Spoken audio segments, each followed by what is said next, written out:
Umakanta Bangla academy স্কুলে তুলকালাম কাণ্ড। স্কুলের ভেতরে দুই গ্রুপের মধ্যে মারপিট, ধারালো অস্ত্রের আঘাতে আহত বেশ কয়েকজন ছাত্রছাত্রী। নবম ও দশম শ্রেণীর ছাত্রদের মধ্যে সংঘর্ষ, তাতে বহিরাগত বেশ কিছু ছেলে অভিযুক্তের হয়ে যোগ দেয় বলেও অভিযোগ।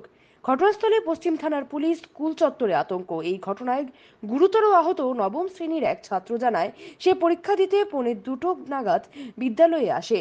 নির্দিষ্ট ক্লাসরুমে যাওয়ার সময় তার 2-3 জন সহপাঠীকে মারধর করছে এই দেখতে পায়। বাঁচাতে গিয়েই মার খায় সে। ছাত্রটি আরো জানায়, স্কুটিকে কেন্দ্র করে এই ঘটনা ঘটেছে।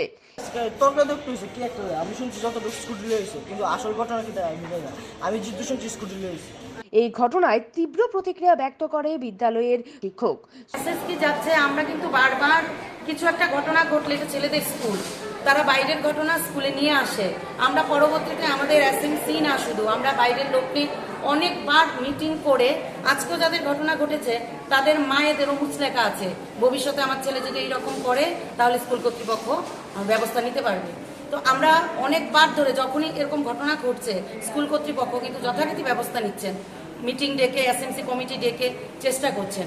এখন ছেলেরা যদি, যারা এই যে 2-3টে ছেলে এসছে, ওরা নাকি 2টোর পরে এসছে, ওরা কিন্তু স্কুলে আসেনি, ওদের অ্যাটেন্ডেন্স কিন্তু খাতাতে স্কুলে পাবেন না ওদের অ্যাটেন্ডেন্স। স্কুল চলাকালীন সময়ে বিদ্যালয়ে মারামারির ঘটনা শুনে বিভিন্ন ছাত্রদের অভিভাবকরা বিদ্যালয়ে ছুটে আসেন। এই ধরনের ঘটনায় আতঙ্কিত অভিভাবক মহল। Bureau report, news daily Bharat.